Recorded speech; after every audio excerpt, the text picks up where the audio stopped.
Every so often in the course of our show, we have been able to make certain observations and predictions. Tonight's classic episode is about one of those observations and predictions on the heels of our unfortunately ongoing series examining serial killers on the loose. We looked into the long delayed identification, arrest, and conviction of a killer known as the Golden State Killer or the original Night Stalker. Oh, yeah, because this guy, James DeAngelo, he's only the first of a huge group of serial killers and other criminals who have been caught through the use of this type of DNA sequencing, going through a family tree and finding out a relative. We're going to get into the episode. It's fascinating stuff. So let's jump right in. From UFOs to psychic powers and government conspiracies, history is riddled with unexplained events.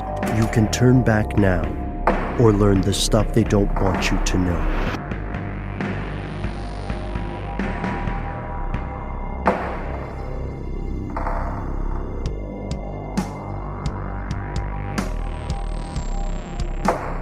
Hello, welcome back to the show. My name is Matt. My name is Noel. They call me Ben. We are joined with our super producer, Paul, Mission Control Deccan, but most importantly, you are here, and that makes this stuff they don't want you to know.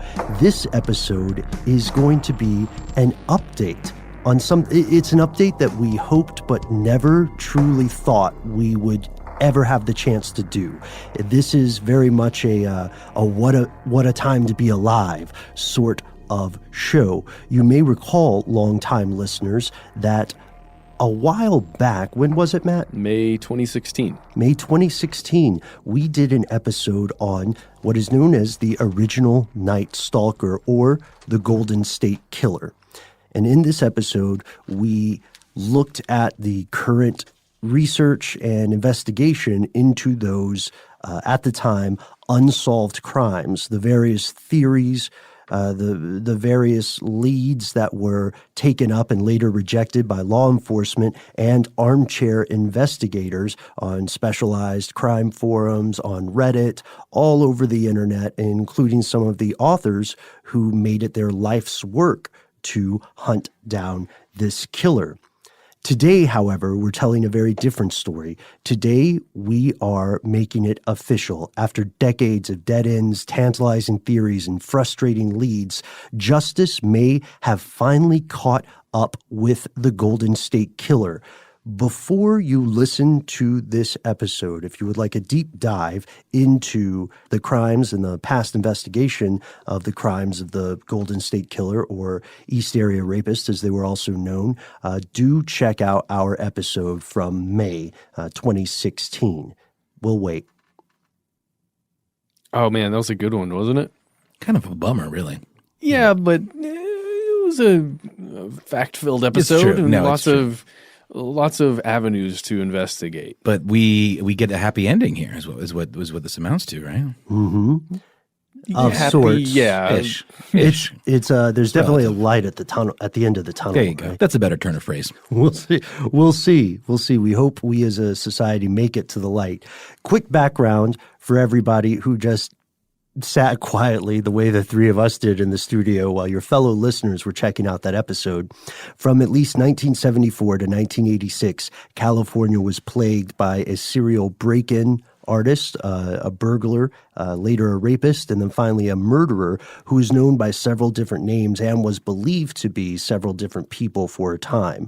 The Visalia Ransacker, the Diamond Knot Killer, the Golden State Killer, the East Area Rapist, and also the original Night Stalker, nowadays more often referred to as the Golden State Killer, I believe. Yeah, because the Golden State Killer encompasses all of these different crime sprees.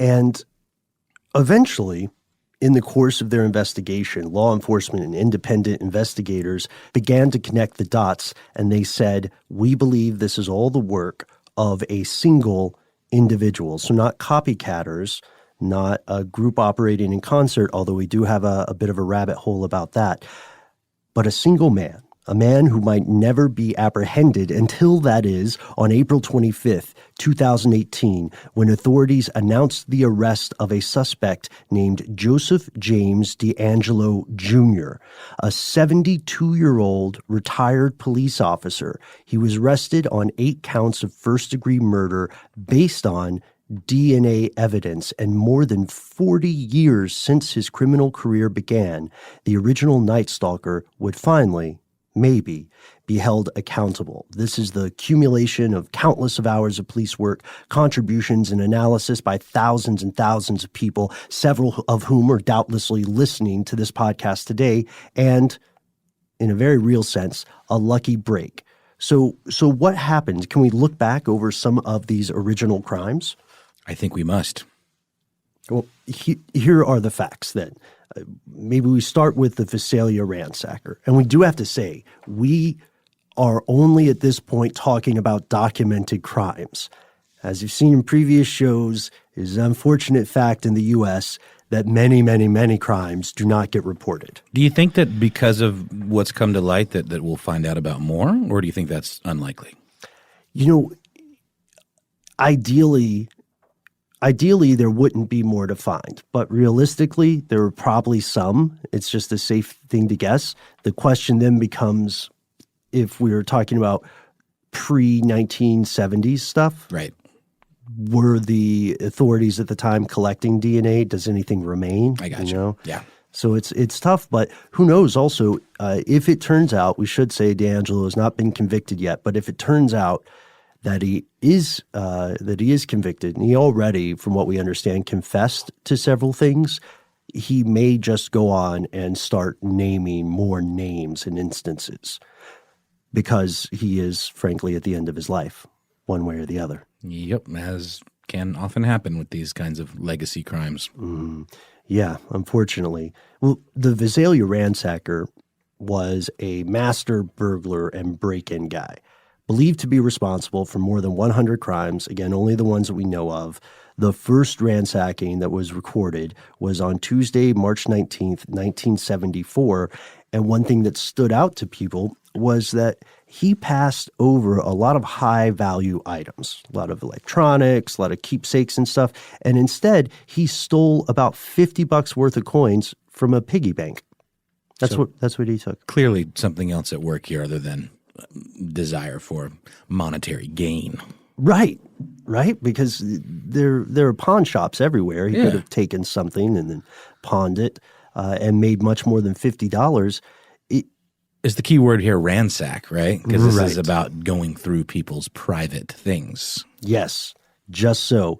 He was tearing houses apart, knocking over furniture, cutting stuff up, going in the closets, throwing out things, but he would only actually steal a few small items, trinkets, cufflinks. Keepsakes.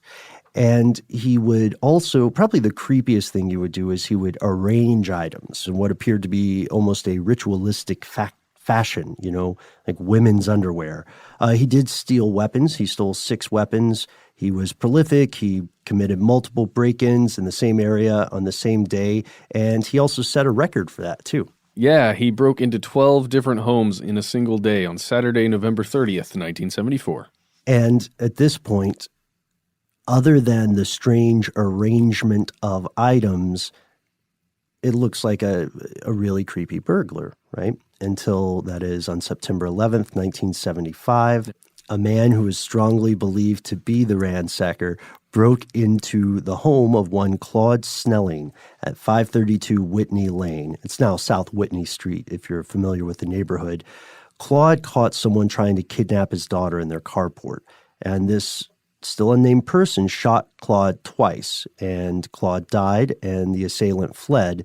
This became the first known murder linked to what we call the original Night Stalker, and this murder prompted him to leave town.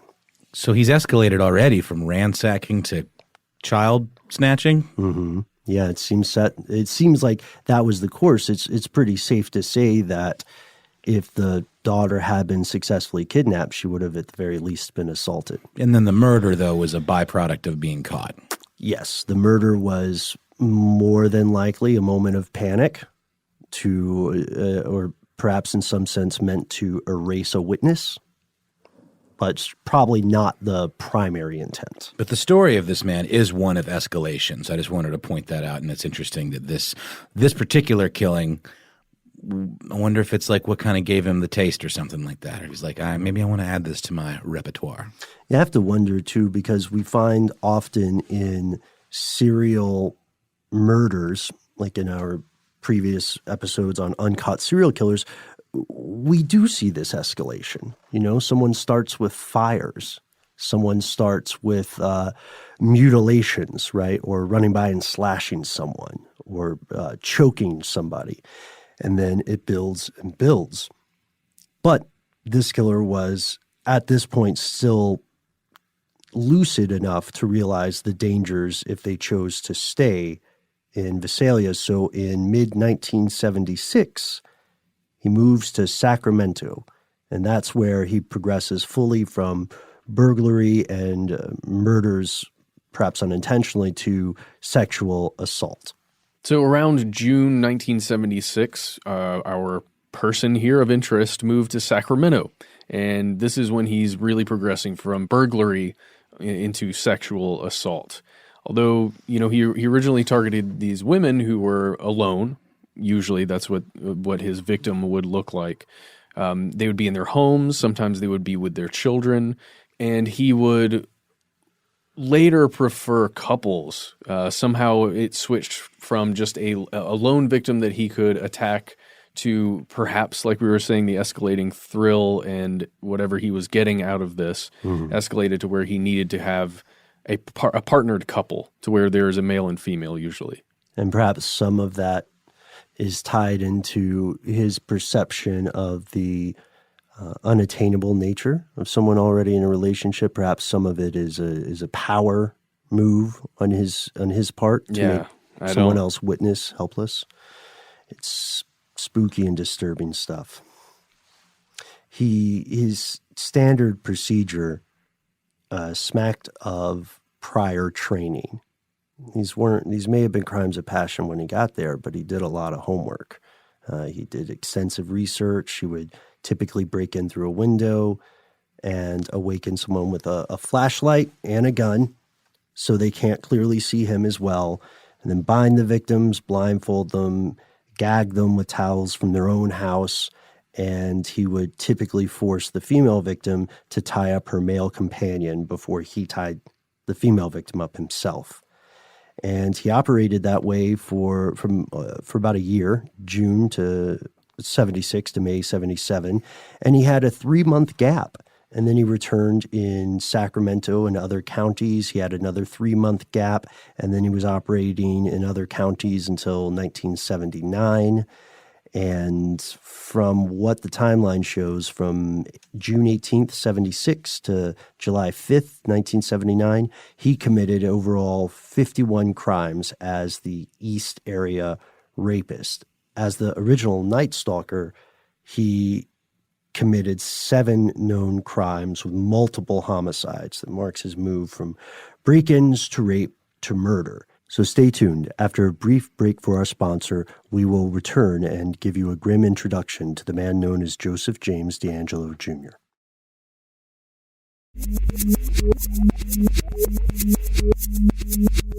So there are a lot of great timelines that have come out so far, a lot of them pretty brief, but we stumbled upon one on Reddit that Ben found, and we're just going to kind of go over this and hit some of the high points and low points in this man's life. Yeah, you can find this on the East Area Rapist Original Night Stalker subreddit, posted by a user named Sacred Geometry. And I know it might sound maybe a little cursory for the three of us to be citing this sort of source, but this person has done their homework extensively, and we found quite a thorough, robust timeline here that follows from the birth of DeAngelo to the arrest. He was born November 8th, 1945 in Bath, New York. Yeah, and just to jump on there with what Ben was saying, I linked up some of these dates just as a fact-checking exercise, and the Sacramento Bee has much of the same exact stuff on it. So, And shout out to the Sacramento Bee. They've been really leading the charge on reporting here. So he's born in 1945. Then in 1964, he joins the Navy. He enlists there, and he goes into naval training that same year in San Diego. And this is where he would have, as part of his training, learned a lot of knots that the average person would either not be aware of or would not be able to do on command. Specifically like that diamond knot. Specifically like that diamond knot, Matt. Is that like a sheepshank? Was that some kind of like specialized sailing knot? Yeah. And it was found at several of the crime scenes. Well, I knew that, but I just, is it a particularly tricky one? Not tricky, just you wouldn't think to make a knot in that way. Got it.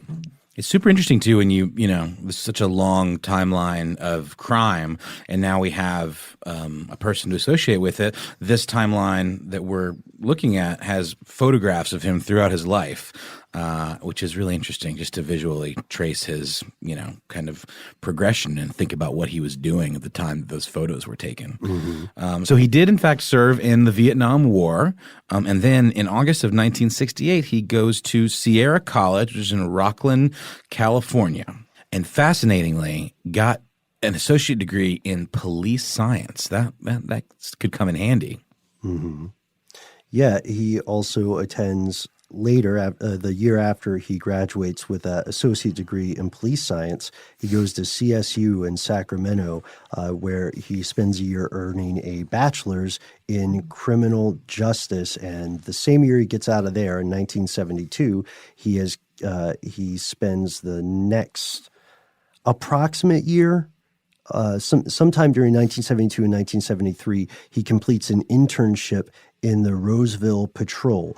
This is interesting because at the time, if we look at the context, many police officers and law enforcement professionals did not have college education or higher education to this degree, not to mention an internship. So it's somewhat strange that, we'll see this as his career continues, it's somewhat strange that he goes to smaller police forces. He could have maybe written a ticket to Los Angeles or Chicago, but for some reason he stayed in these smaller areas. The same year, wherein we believe he completes his internship, he joins the Exeter Police Department on their burglary task force in May of 1973. May of 1973 is also when experts believe the Visalia ransacker crimes began. That's so crazy. Yeah, the burglary crimes. Hey, I'm on a burglary task force. And such a trope in fiction, right? Yeah. Like what was that movie about the crime scene photographer, Nightcrawlers? Yeah. Who starts perpetrating crimes? Does he? No, not really. Kind of. Yeah. Yes, he does. No, he does. That's true. He does. That's very true. At first, it starts off that he's looking for the big scoops, and then in order to get them, he kind of starts behaving in a monstrous way. He escalates. So, Or like Dexter, for example. Not that it's Sure. like a good show exactly, but blood expert who is also a serial killer. Or would Jude Law from Road to Perdition be an example? wow, I don't remember. It's been a minute. What's his deal? I feel like we may be on the verge of a spoiler alert. It's okay if we say it. Okay. Then it's okay. All right. Just don't get Tom Hanks angry at us for spoiling his movies. Road to Perdition spoiler coming in 3, 2, 1. Jude Law's character is a photographer who is also killing people to get the best photographs of crime scenes. Yep. Oh, wow. Yeah. But and it's a solid film if you haven't seen it. Oh, it's coming back to me. I haven't seen it since it was in the theaters, but now I'm having flashes of it, and it was quite good. One thing to point out here, in 1970, Joseph was engaged, and then he got married in 1973 as well. If we're imagining, so he's got his professional life, then he's also got his personal life that's going on. So he's engaged, and then 3 years later, he gets married in the same year that the Visalia ransacker is Right. operating. But he doesn't marry the woman he was originally engaged to. No. He marries someone different. Correct. And in 75, as we said, Claude Snelling is murdered during the attempted kidnapping. There's an attempted murder of an officer, McGowan, in December of the same year when the police got close to apprehending the ransacker. And then this is when not only does the ransacker disappear from Visalia, but someone in Sacramento begins committing the East Area rapist crimes. For DeAngelo's part, he has relocated to the Auburn Police Department. Mm-hmm. So again, these relocations, at least timing-wise, begin to match up. And then in 1979, he gets caught, and he's but not for any of these major crimes. He gets caught shoplifting. It's a hammer, and what was the other thing? It was not tape. But yeah, he got caught shoplifting small items. Yeah, specifically, I know a hammer was one of the major things. Was it the kind of items that you maybe wouldn't want a record of you having purchased? I don't know. It definitely seemed a bit strange, Right. specifically with that hammer. But the police department finds out because he is actually found guilty of shoplifting, and then he gets fired from the Auburn Police Department in August of 79. And many people will tell you that there was a slight pause in crime at that time. That's not entirely true, because in October of 79, we know that there was an attack that went wrong on the EAR side on what would be classified as the original Night Stalker crimes, and tried to break in and assault and murder a couple, but he botched it. Then, as the original Night Stalker, there was the murder of Robert Offerman and Deborah Manning in December of 1979. The next month, there's a pause. March of 1980, Lyman and Charlene Smith are murdered. In August, Keith and Patrice Harrington are murdered. During this time, DeAngelo buys a home in a neighborhood called Citrus Heights. February 1981, a woman named Manuela Whithun is murdered. And then to jump back into his personal life, his first child is born in September 1981, another huge change in his life. And then you see that there's a bit of a break, a big gap here that happens after September 1981. Right, a 5-year gap. In May of, so the murder before the child was Sherry Domingo and Greg Sanchez in July 1981. Matt, as you said, September 1981, DeAngelo has his first child. And In Los Angeles, but he wasn't living there, was he? his child was born in Sacramento. And then, Matt, as you said, radio silence for 5 years, at least as far as we know. In May 1986, another murder is associated with the original Night Stalker. That is Janelle Cruz. And then that same year in November, he has his second child in Los Angeles. But did he live there for an extended amount of time? It seemed like he was sticking to the smaller areas. Mm-hmm. Well, we know that the murders, at least the documented ones, appear to have stopped at that time. Interesting. And as we look, he continues on for a while to have a relatively normal life, despite what some of us might assume about killers, and despite how we would assume having a criminal record for shoplifting would screw up your job prospects. He seems to have continued. He stayed working at the same place until retirement, the Save Mart, which was, I guess he was like a loader or something in a distribution center, or He definitely worked at the distribution center, and I'm assuming after working that many years, he probably moved up the ladder, but we don't have that information. Yeah, from August 1989, he was working at that distribution center Noel mentioned in Roosevelt, California, and he worked there until what, 2017? Until last year? yeah, that's retirement age. So he was settled in, and everything seemed to indicate that this guy would, retire in relative obscurity. He was living with one of his daughters at the time and her husband. So that would put him today at in the neighborhood of 72 years of age.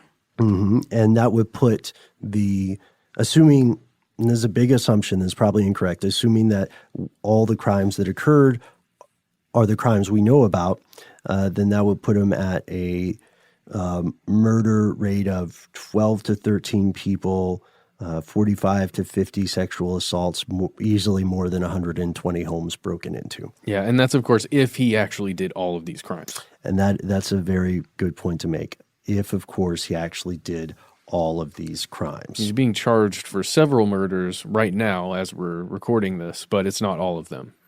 Well, what's that based on, guys? And what do we actually know? We'll answer what might be the most important question in today's episode after a word from our sponsors.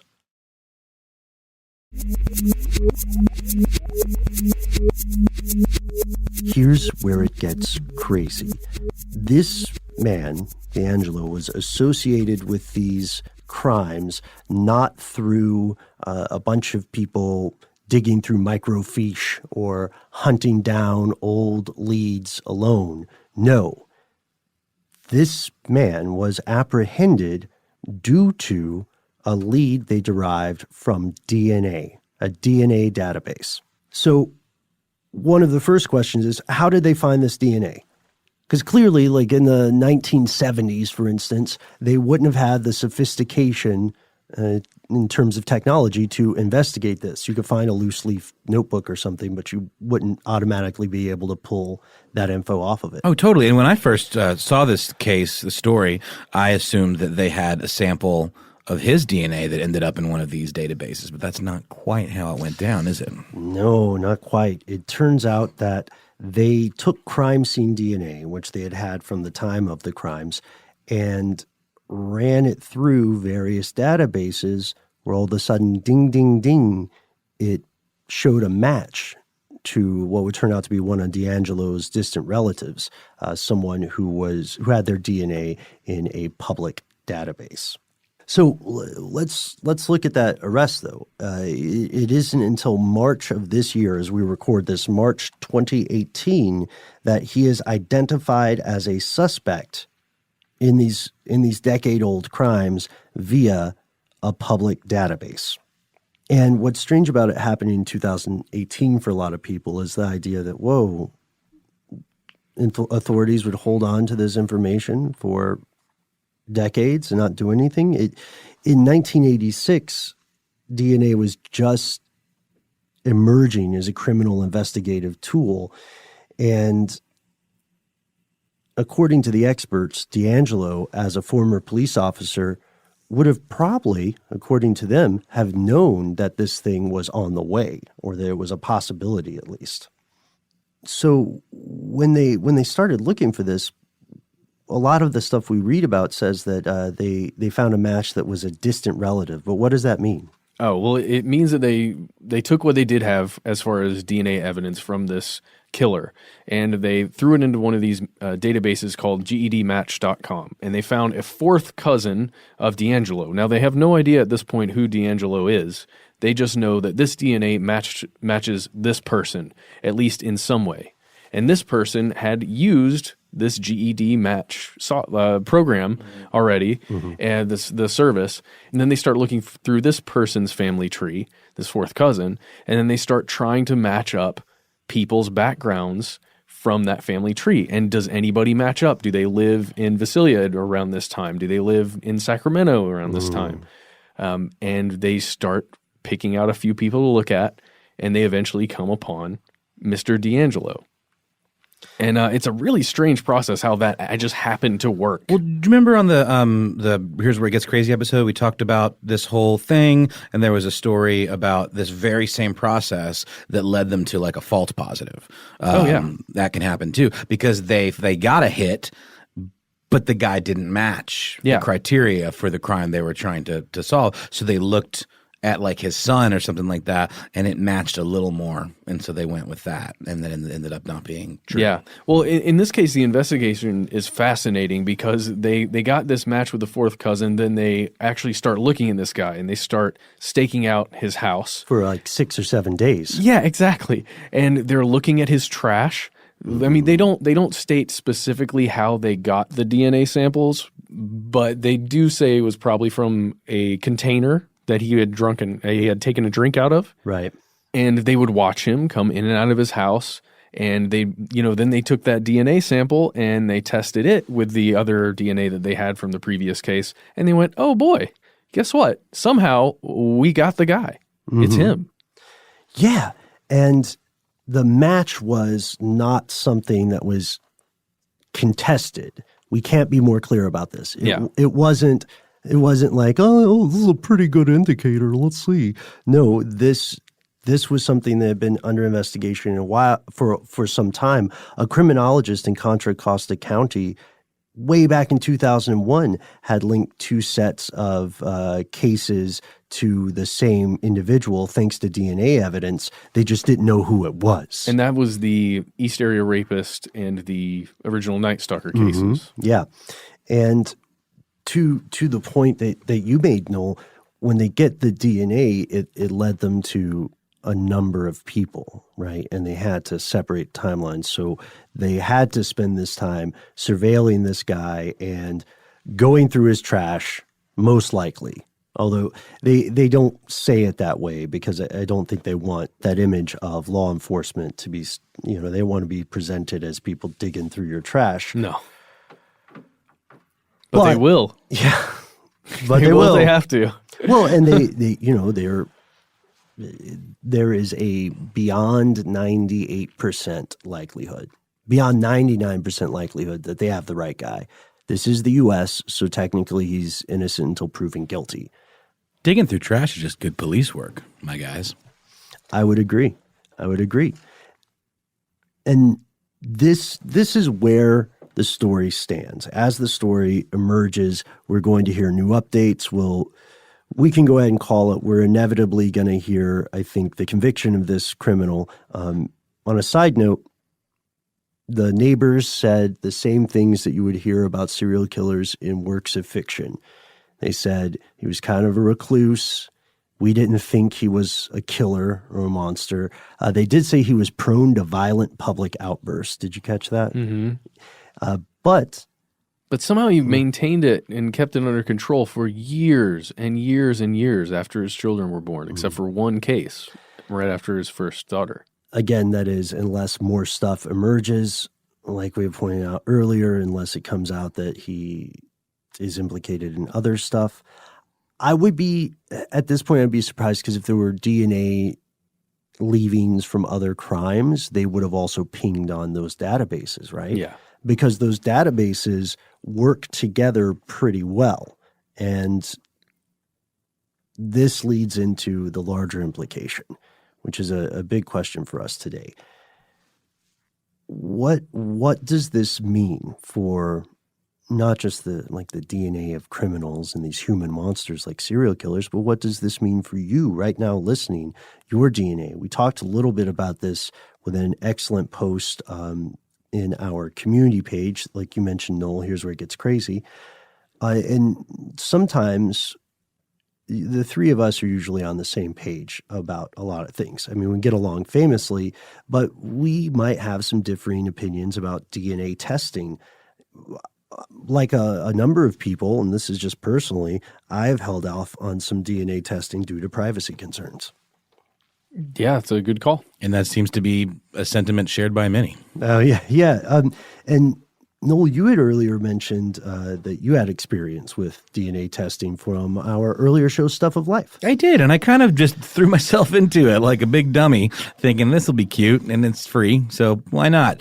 Kind of regretting it a little bit after digging into some of this stuff a little bit more. Not that I have anything to hide, or that I'm worried about, the government making a clone army based on my pristine DNA. I would do it if I could. Oh, buddy, that's really sweet. But here's the deal, Noel. Yeah. What we found with this case is that it doesn't even matter if you have or have not submitted your DNA. Oh, exactly. That's why I said earlier when I first read the details of this, I'm like, oh, I guess he did one of those and they got access to it somehow. No, it was somewhere way down the line. You can't control. We haven't even met our fifth cousins. Ben and I did an episode about lineage in our other show, Ridiculous History, and the idea of knowing personally a fifth cousin was sort of absurd.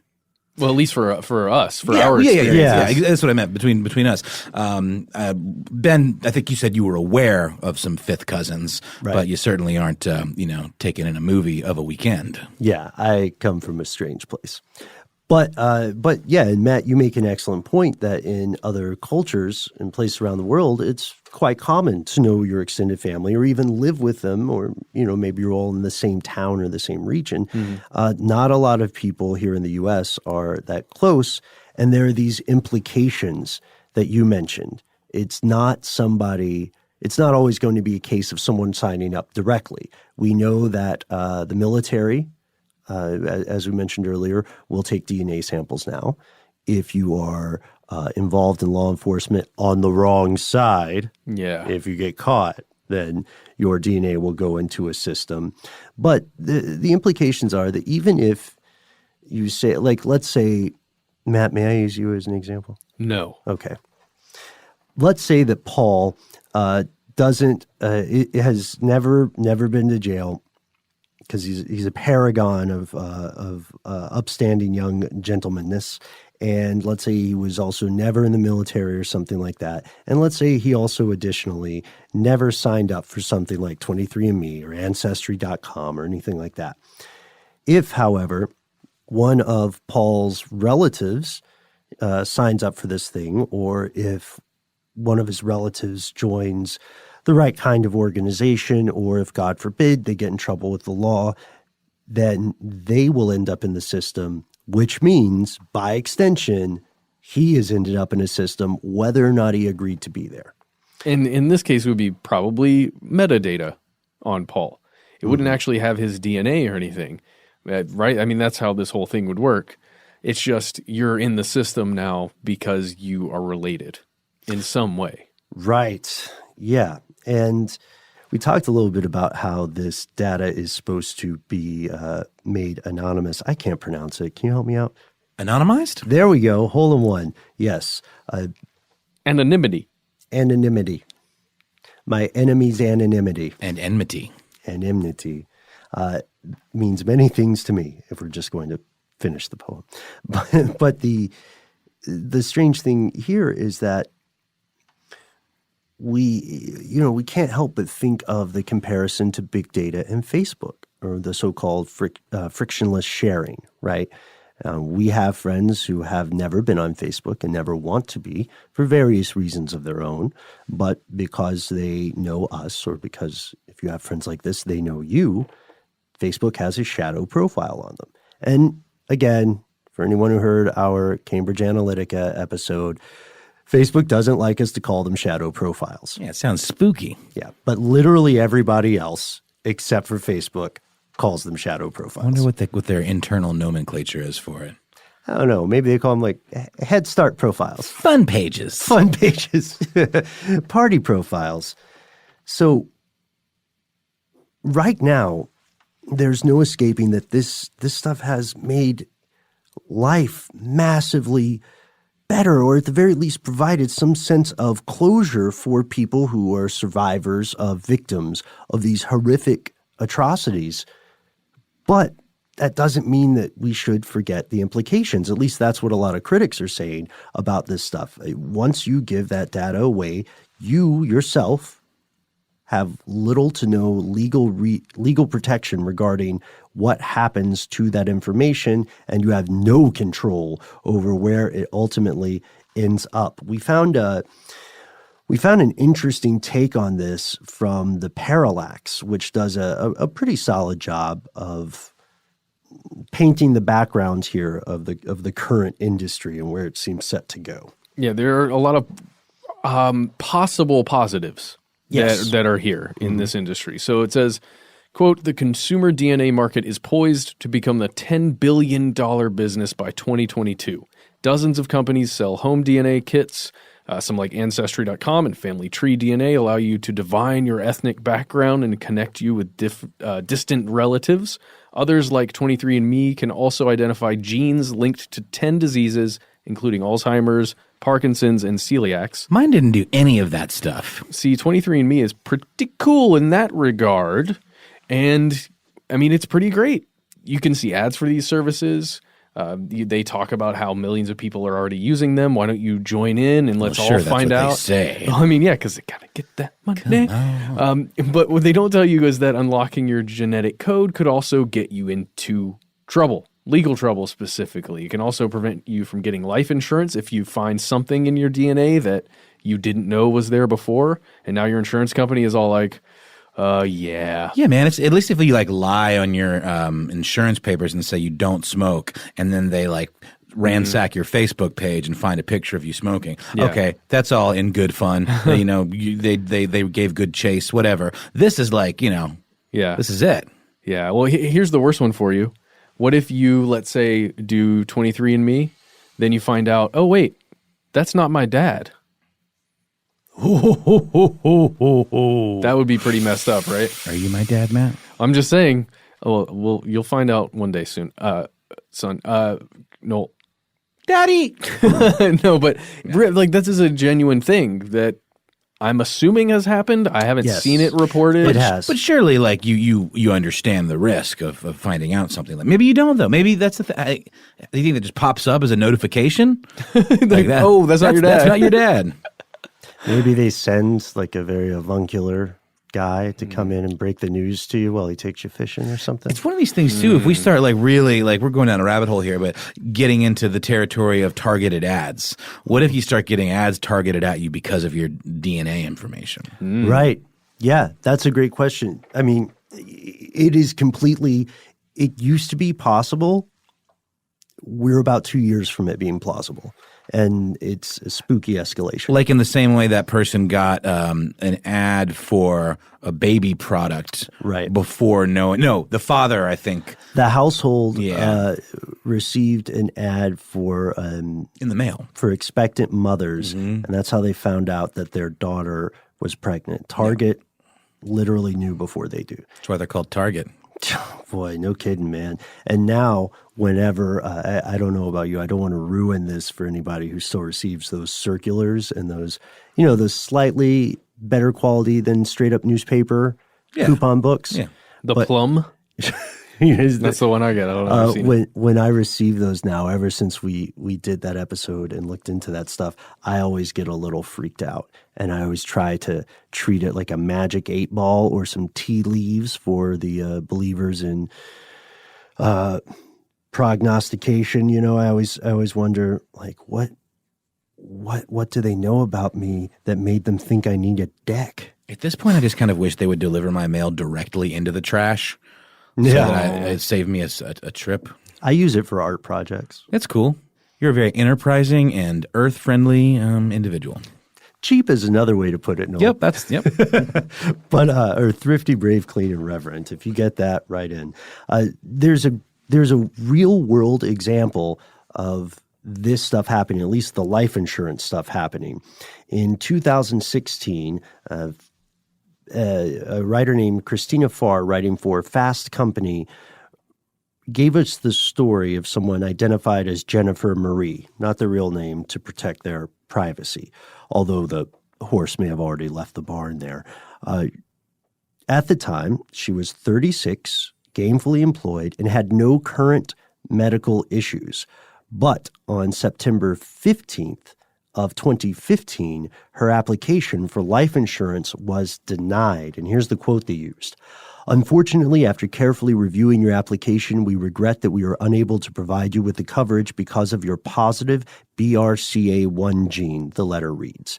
In the U.S., for background, Farr writes, about 1 in 400 women have a BRCA1 or 2 gene, and it's associated with an increased risk of breast or ovarian cancer. Wow. So she was denied that. Because she had done one of these tests? Because the insurance company had access to that genetic information. So now does that qualify as a pre-existing condition? Is it something where we would have to say from the life insurance company, and, of course, this is U.S., this is privatized insurance. From the life insurance company's perspective, is it a matter of, in the long run, protecting the rest of their customers? So they don't go under, you mean? Right. Is that part of it? How do they address that? How do they process that? Stop being private companies selling health insurance. That's how they fix that. A lot of people would make that argument, but there is hope in form of the Genetic Non-Discrimination Act, which we mentioned, I think, previously as well, also known as GINA. It is meant to prohibit employers and health insurers from using your genetic info against you. However, it is full of loopholes, and Congress is going to Swiss cheese it a little bit more. And this goes back to that question we asked before. We received a fantastic comment regarding the idea of how to prioritize technological progress and potential gains, right? If we're risking ruining the lives and the livelihoods of a few people, certainly, maybe more than we think, is that worth the potential of saving maybe hundreds of thousands or even millions of lives down the line? I mean, this becomes a very deep dilemma very quickly. I don't know. What do you guys think? We talked about a little bit about this earlier. I definitely see the side, and mentioned this in the other episode that we just recorded. I do see this as being a great thing potentially in the long run, specifically fixing a lot of these genetic disorders just by having enough data, because that's one of the biggest problems, is not being able to track DNA over time and looking at how these specific sequences actually change a human being's development. I think it could be huge. And it could be exactly what we need. But is it for everybody though? Like, is it going to mean the wealthy are going to be prioritized and be able to, extend their lives and the lives of their offspring by having access to this because of their wealth? Certainly, yes, that's what will happen until there's some big change. And here's the other thing: what happens when, let's just say, the wrong group of people ends up getting in power somehow, and there are all of these databases that can be found, and someone in power wants to, let's say, get rid of certain types of DNA in the culture. Right. Mass eugenics or something. You've got literally all of the data that you would ever need for that. If, it's compulsory and everyone eventually one day signs up for something like this because you kind of have to. And instead of present your papers the way it was in various world wars, it's spit into this tube and stand here and wait. I mean, that's a terrifying thing. We'd all like to think it's far off, right? Or that it's not actually going to happen. It's sort of a NIMBY process, and not in my backyard. But at this point, again, if you haven't written into us about this, we want to hear from you. Where do you fall on this side of the line? And we want to end today's episode with, first off, a clear admission. Again, Joseph James DeAngelo has not been convicted. He is talking, from what we understand, and he is confessing, but he hasn't had the court time yet, although it's pretty much a clear-cut case. Do we know anything about his mental state? Apparently, aside from the violent outburst, he does appear lucid. Interesting. Which is interesting. And, right now, given the time that's elapsed, if there are other crimes or murders, he is literally the best chance of finding them. Oh, yeah. And every day we're finding out new things. I would follow the Sacramento Bee online if you can. You have the time to do it and you're interested in this case. There are all kinds of new little stories about maybe he had an accomplice during some of these crimes. Mm-hmm. Maybe it was a breakup that sent him on that first raping spree. The unsuccessful engagement? Yeah, I mean, there is all kinds of interesting things coming out. And I just have to say, like we said before, the Sacramento Bee is the place that I'm finding them the soonest.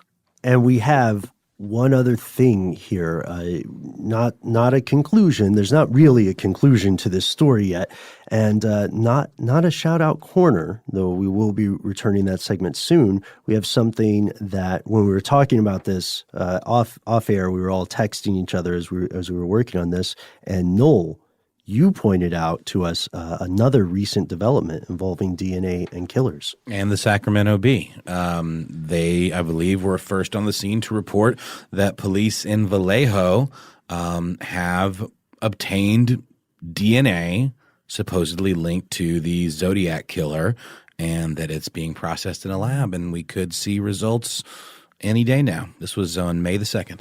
And they're probably going to do a lot of the same things here, or at least potentially doing the same things, finding that match, linking that up, and then going from there. Familial searches. Looking in that trash again. Maybe. Looking in the trash. Going through belongings. Yeah. There's not really a different way to phrase it.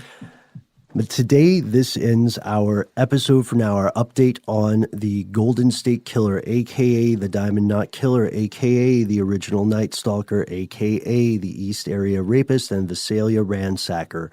We would like to hear from you.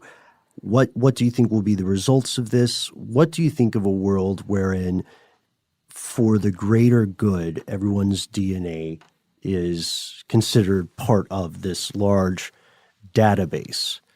Do you think the benefits outweigh the negatives? I mean, in this case, it seems pretty clear cut that they do. I propose that it's very similar to requiring you, this is going to be controversial maybe, to register your car. Your car has to be in a database because it could either allow you to escape from a criminal act, or you could even use it as a weapon. It is a very powerful thing. And you can't have a car unless you register it.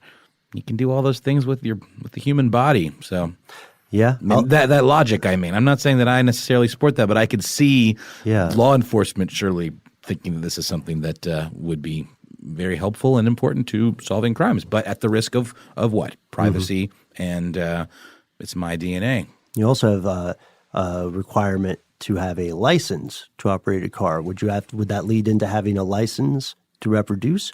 I mean, I'll double down on you're right, on controversy here. There are inevitably some of you listening are going to see the potential parallel thread between registering a car, registering DNA, registering a firearm, if we're going to go controversial, right? Yeah, I don't know. I mean, that's a really interesting argument, Noel, because you can't have an unregistered car. Yeah. But you're right, though. When you start going, taking that and taking it to, well, what if then you need a license to reproduce? Or then we start entering, when we start putting our physical forms into the equation and treating them as though it were a motor vehicle or a gun or something like that, that really opens up a lot of worm cans. It is interesting. A lot of badger bags. Dude, Badgers. yes. It's so weird. I would have been so against this, like 1,000% against all of this. And for some reason, somehow, as I'm getting older, oh gosh, you guys, I'm kind of like, well, let's get everyone a DNA scan and put it on a tattoo and in their arms, and they're registered. And if anyone does a no-no, we will find you. A no-no? Yes, if you no-no, then we get you. I love this voice. It sounds like he's either got loose dentures or he's also eating cottage cheese. I'm not sure. The cottage cheese is one of the finest foods you can eat. I would recommend it early in the morning and late in the afternoon, and also early at night. Well, you know what, Matt? I have to say thank you so much for giving us a note of levity. Gracing us. Yeah, gracing us. My goodness gracious. That was, I can't stop smiling at that. Old man Matt. And that's what happens, too. You get old, you start to decide you want to give up all your civil liberties, or at least the young whippersnappers should. Mm-hmm. Right? But, I agree. With those realizations, also your voice changes, and you start to sound like a very, very old man. Yeah, it's mostly the testicular droop, I think, is what causes that. I keep trying to get a rise out of Paul, Mission Control Decant, and he's just not even responding. No, that's not true. You're not seeing him from the angle that I'm seeing him. He's got a smirk. He's got a bit of a glimmer of a smile. All right. And as always, we want to thank you for tuning in. You are the most important part of the show, and we would like to hear from you. Tell us, what do you think about DNA collection and all of this stuff? Do you think they got the right person? Do you think there's someone else out there? What else do you think about the East Area Rapist? Have you ever lived in any of those places? How did these crimes affect you growing up? Just anything you want to talk about. Is there another serial killer that you think we need to jump into a little bit deeper, or maybe information about the Zodiac killer? Because that may potentially be an episode coming up with all the the things happening right now with that case, talk to us. Let us know. You can hit us up on Facebook, most of the social medias. We are Conspiracy Stuff on Facebook. We're Conspiracy Stuff Show on Instagram. And if you have a cool story, a little missive, something about growing up in one of these areas, we would love it if you left us a voicemail. Please. We are. And that's the end of this classic episode. If you have any thoughts or questions about this episode, you can get into contact with us in a number of different ways. One of the best is to give us a call. Our number is 1-833-STDWYTK. If you don't want to do that, you can send us a good old-fashioned email. We are conspiracy@iHeartRadio.com. Stuff They Don't Want You to Know is a production of iHeartRadio. For more podcasts from iHeartRadio, visit the iHeartRadio app, Apple Podcasts, or wherever you listen to your favorite shows.